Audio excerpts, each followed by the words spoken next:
So welcome back to Cloud Has a Spiritual Awakening Theory.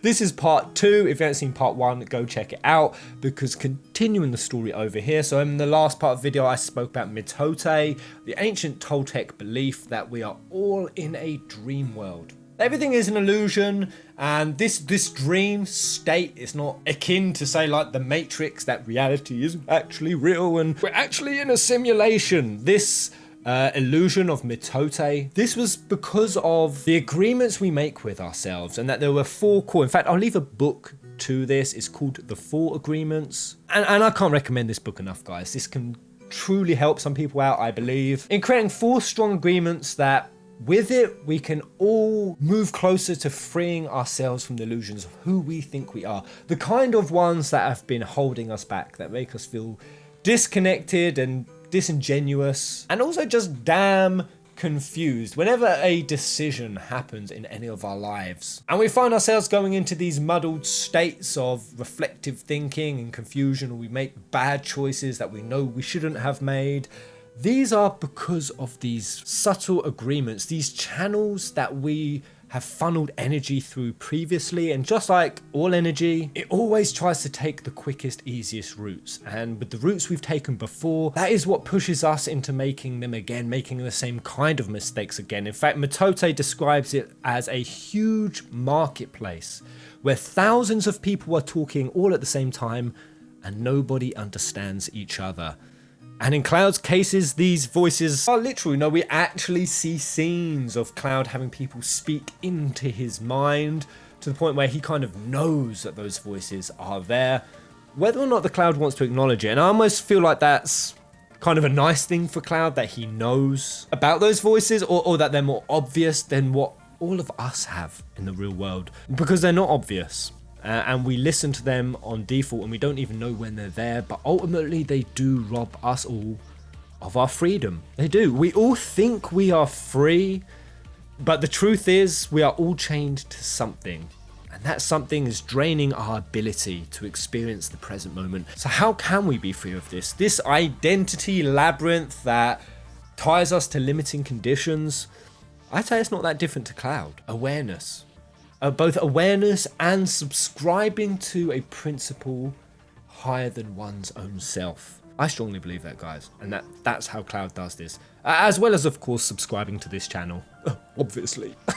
But no, subscribing to a higher principle by re-observing his past self and all that he has become with clear, willing eyes, trying to see the truth. Cloud is able to reunite aspects of his true nature. That's all he does. He recorrects those really deep-rooted divergences. Now, of course, we don't all have an opportunity to dive into a pool of Mako, but we do have drugs. I'm joking. We do have things, some things that can get us into that state that Cloud went into when he dove into the Mako pool, and that is things like meditation, honest self-reflection. You know, if meditation's like a hard word, just sitting and reflecting on things about yourself, or correcting errors that we still carry guilt over, correcting things that we know aren't true of ourselves. And if we have that ability to do that kind of inner work and introspection, or doing something genuinely selfless for once, there's a lot of choice, but ultimately one truth. Each of us, just like Cloud,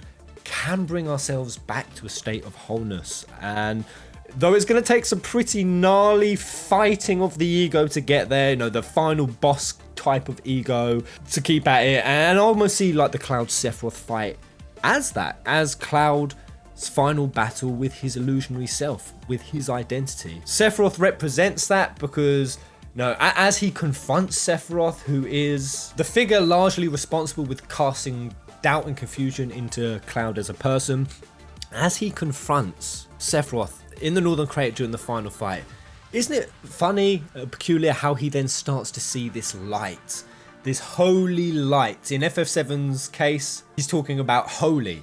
He can suddenly start seeing glimpses of it, and he talks about understanding the promised land that in a way that the other characters aren't getting. Like, he's seeing something different to them, and I really feel like this is Cloud having his awakening. He started piecing himself back together. He's now more himself than ever. And now he's starting to come to concepts that I actually believe all spiritual teachings even all religions at their root truth, at their core, like the ultimate truth they all point to is that we are all one, and that there is really no difference to the source from which we all stem from, come from, and that's what unifies all of us. In FF7 case, it's the life stream. Life stream is literally that manifestation of that oneness, that glimpse of nirvana, of truth, of source. Cloud is also beginning to see it, even become it.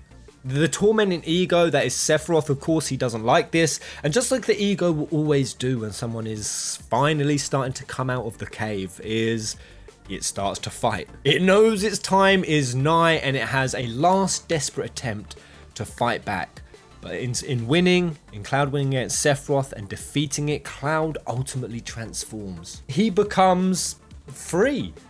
No longer even fears death. Have you noticed at the end, he's even now willing to go into the live stream. He talks about seeing Aerith, which is akin to any spiritual awakening that finally allows you to accept a higher concept of the universe. An ego death, a physical death are no longer things that you fear. And in understanding this, which I even think he understood this from Aerith, that Cloud is an immortal spiritual being, that he will continue on after death. That's ultimately the realization Cloud comes to. Beyond identity, beyond concepts of who we are, at our essence we are immortal beings. That's ultimately what a spiritual awakening it points to the truth of. And Cloud himself repeatedly states this, that he finally understands what Aerith is trying to teach him. And I think that it was almost like a teacher-pupil kind of scenario. Aerith was enlightened, and Cloud was her pupil.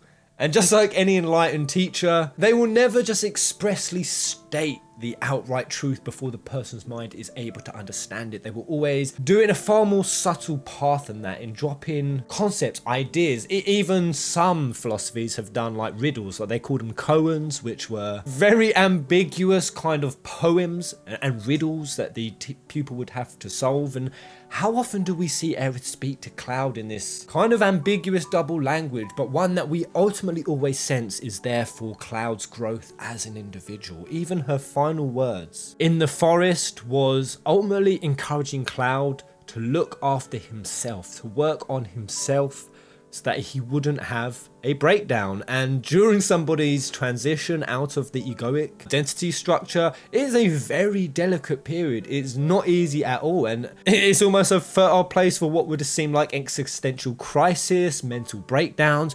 And Aerith told him to be careful. She took on that role of teacher as an enlightened individual, and I feel like Cloud reaches that at the end. Truly he does. And hell, I've just thought about this. Maybe that's why Cait Sith, you know, when he does the fortune and he says that their stars are perfectly matched, and I think he even says like, poor Tifa. There was something deep in this interaction that Cait had here that I feel actually had some genuine root, where he realized that Cloud and Aerith were more akin to each other than what Tifa was. And was it because of that mutual spiritual path that Cloud ultimately comes to, that he's the only other one who can see the light of holy, of nature, of life. And when we see Cloud at the end, after he's had his breakthrough, and he says to Tifa about now going there, she has this kind of semi-confused sadness, but then no smiles, in like this acceptance of Cloud's breakthrough at the end. I like, there's so much you could read into this.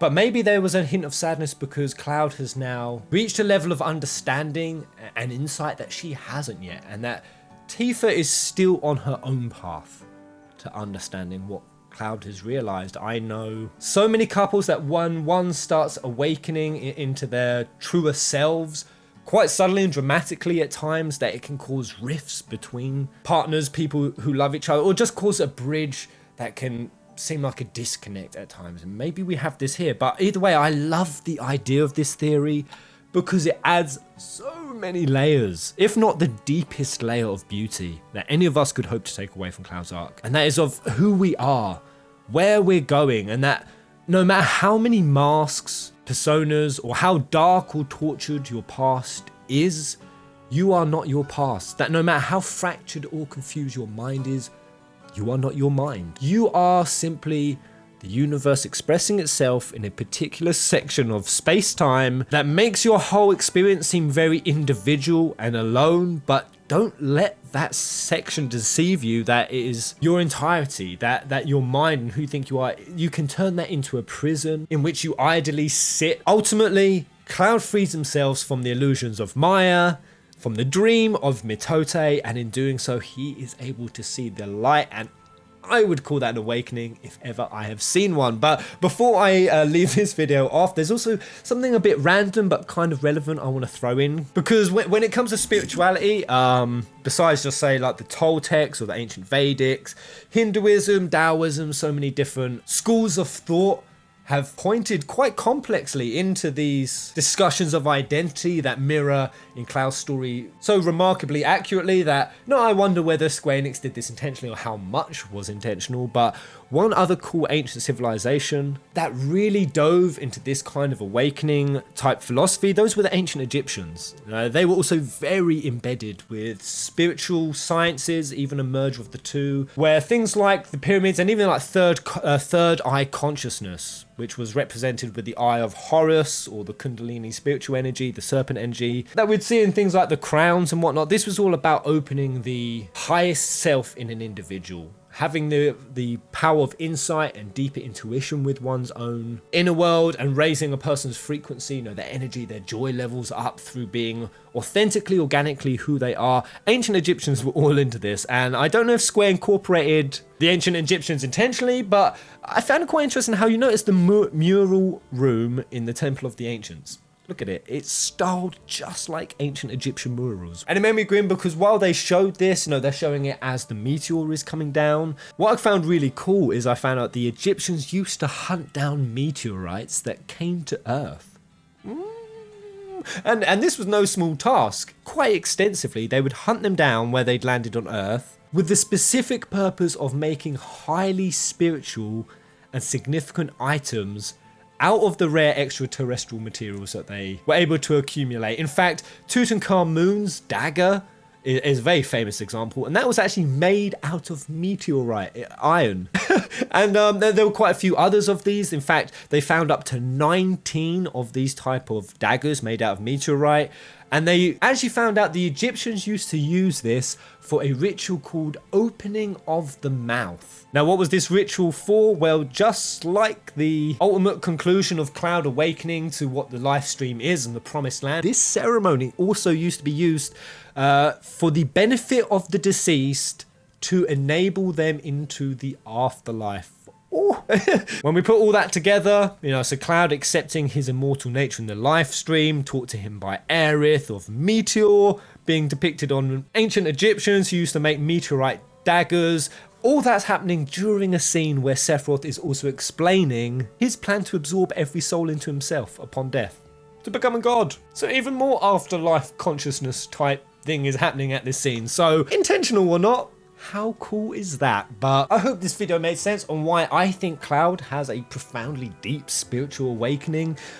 He actually goes through all the growing pains and the difficult parts that truly has attached to it. And I gotta say, this has just opened my mind to a whole new dynamic on how Cloud as a character could be in the remake. Now, I know that some people might say, well, look at Advent Children Cloud, he was a miserable mopey sod, and I would say, yeah, I agree. It doesn't actually really honor Cloud's breakthrough in the OG FF7. I think maybe that's even why a lot of people were very disappointed with how Cloud was in Advent Children. No, still mourning Aerith's death, and I would simply argue Cloud's characterization was just repeated in Advent Children. Like, really it was. They send him back to the stoic, emotionally stunted kind of Cloud we see in the game, and then look how the arc is so much the same. It goes from that to Cloud suddenly being surrounded with kids in the pool. He's actually witnessing firsthand the magic of the live stream healing the kids. He's surrounded by it, and he turns, and the only character to ever have a theme song purely dedicated to him smiling. Oh my god. But Cloud actually smiles, and that's like a huge thing as he actually now sees Aerith and Zack again in the live stream, in the afterlife, and coming to peace with it. It is more or less the same journey, just done again until he reaches that point of bliss and acceptance. And I want to leave off on two quotes I love: that the only true happiness lies in knowing who you are, and that identity cannot be found or fabricated, but emerges from within when one has the courage to to let go. I really hope Square Enix can do justice to this awesome deeper theme, but I want to know what you guys think in the comment section below. Love you so much. Thank you for watching, and I will see you on the next video, or theory, perhaps. Kubo!